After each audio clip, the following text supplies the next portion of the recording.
Hello, hello, my green skins. And we are continuing Lena Inverse's adventures with Gallery Galbarav and some new interesting individuals in Slayers Season 1, Part 2, the Journey to Sairaag arc. I had to do this in two parts because this is actually how I legitimately saw this. This was in between both things because at the time it was hard to get VHSs. So it's kind of fun. And like I've said before, Slayers is a really good anime. And for back in the day, it was so well done. And it's kind of sad that this is kind of disappearing now, but hopefully some people will see this or they'll pass it along and, it might make more people interested. Now, let's move on to our new cast members. So, we have ourselves some new cast members. We have the young white priestess cleric, Amelia, played by Veronica Taylor, which I believe she played it all the way through. I don't think she changed any time. We have a new character, Sylphiel, played by Stacey Clawford, which I don't think she's playing her now. The bad guys, Eris is played by Rachel Nashford, and you have yourself Zangelis, played by Ted Lewis, and Peter Davis is playing Rezo. So they actually did a really good job, and again, they added to the cast. And it was quite a good little thing as I start marching around my apartment as I'm doing these. This is the reason I can't do a face reveal, because I want to walk. Good voice acting overall. For the time, this is actually really good. It does get a lot better later, but for this period, it is quite good. And it really doesn't weaken. All the way up to Slayers are, I think, the characters who were able to stay and stick around for the entire series really did do a good job.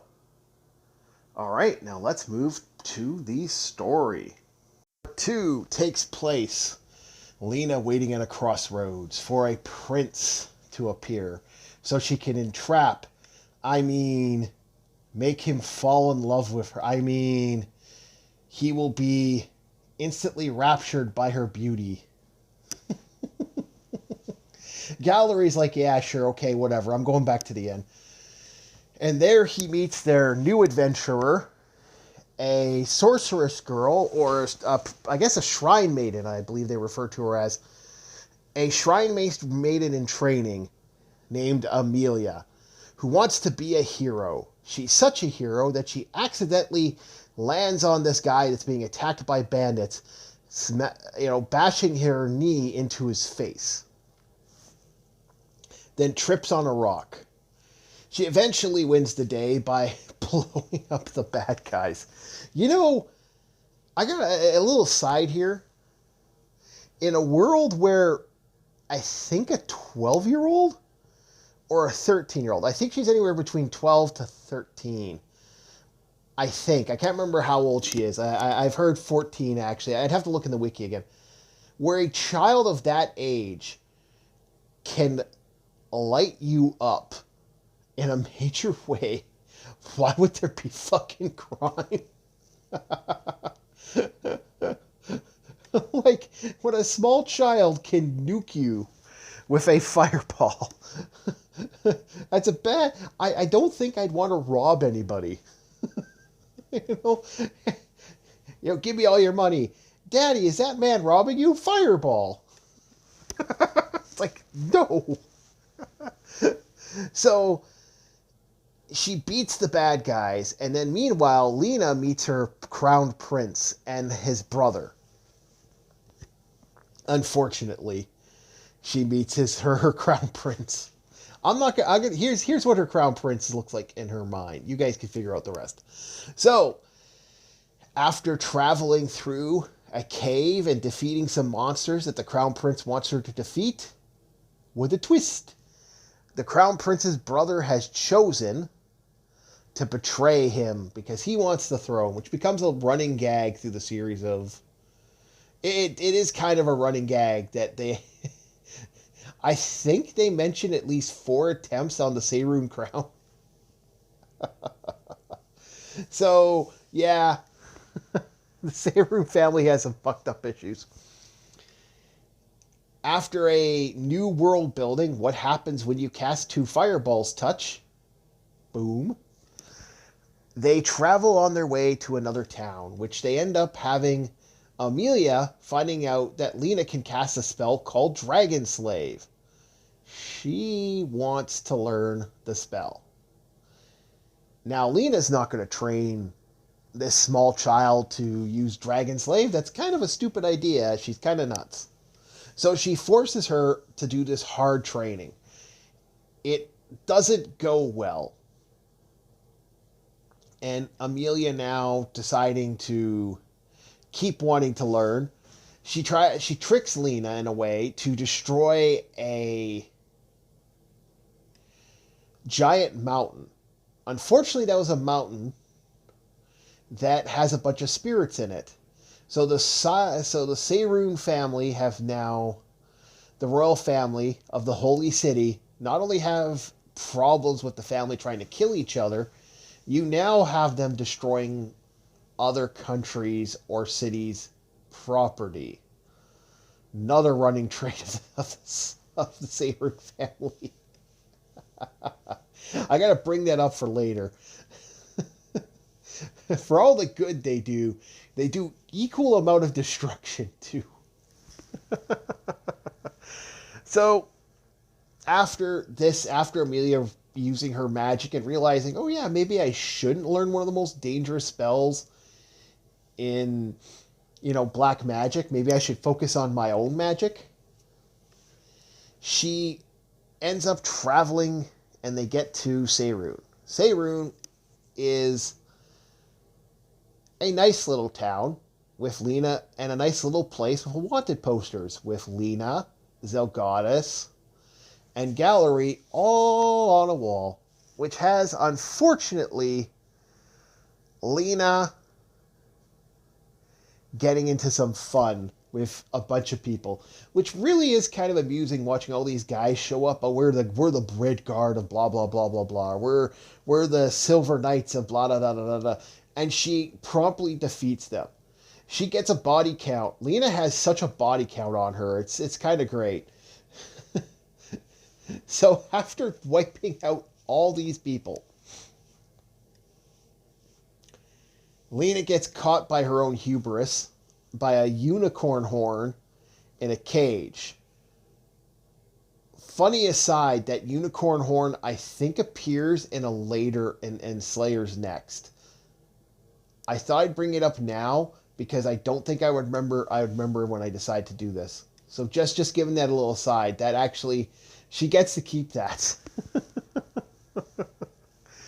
Now that she's caught, she gets trapped with this magical thing that stops her from using magic. Well, actually, it doesn't stop her. It's just going to hurt. So Lena decides to use that to break away, which gets our 2 big bads for most of the series up until the last, I think, 4 to 5 episodes, where it changes. Zangulis, which is one of the big ones, and Varumagan, which is an ice mage. They continue fighting. They're the big bads. After Amelia destroys her own castle to figure out who's the good guy, they run off to escape her father's wrath.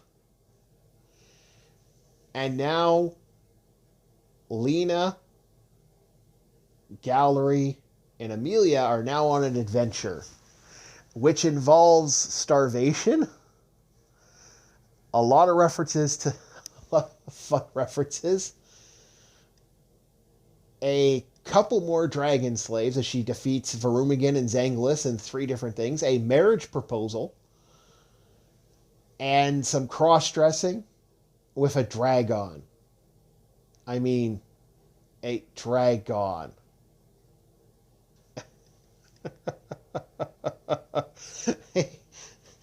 I'm not touching that.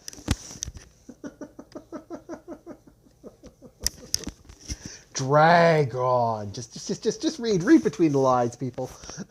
It was a different time. Well, actually, it's a different country. So you know what? Bah. So Lena gets to Sairaag with Gallery and Amelia, which they run into their other person that's going to be a part of this, and it kind of, she unfortunately really kind of plays a special character, like kind of like that end adventure NPC that someone throws in there. Sylphiel, one of my favorite characters in the franchise because I like the way she looks. The voice actress actually did a good job too, so I'm not going to complain there. They end up going to find out who put this bounty on their heads. That's where they meet Eris. And unfortunately, they also meet Rezo. Yes, Rezo's back. Well, a copy of Rezo is back, which involves great battles and triumphs and true sadness when this Rezo, wanting to prove how powerful he is, blows up half of Sairaag. The poor city suffers. Sylphiel's family is lost. The heroes feel like they have suffered a great defeat and must forge ahead to find the secret library and magic lab of the original Rezo, which the seal can only be broken by a sword of light. Upon using the sword of light, cutting down the seal, a fight breaks out, which finally has their defeat. Finally has a great battle with Zangulis, which leads in his defeat, and them finding the secret power that unfortunately feeds off the beast Xanathar. Xanathar is a great power. I guess Rezo had a plan B. He figured, okay, well, I'll turn to the devils, get my eyes back, and then activate this other power to take on Shabernigno. I guess that was his game plan. At least that's what they think was the game plan. Who knows what his real intentions were.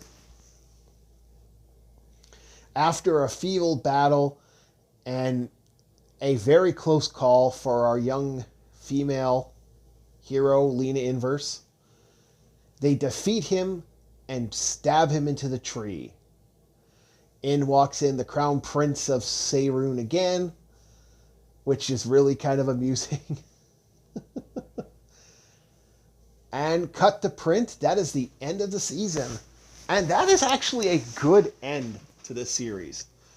And I actually enjoyed it a lot. I think it was one of the better ones. Excuse me. And I did like that. And I thought it was really well done. Next, let's get to the art. So, the animation and the art for this franchise was always good, but never perfect. For the time, it was really well done.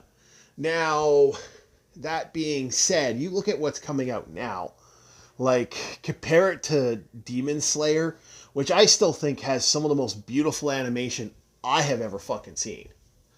Like, that's kind of one of the main reasons I like that show so much. But they still do those tropes. Like, there's that scene where the girl's trying to cut off, kill the main character's sister. And that scene is like a good example of that.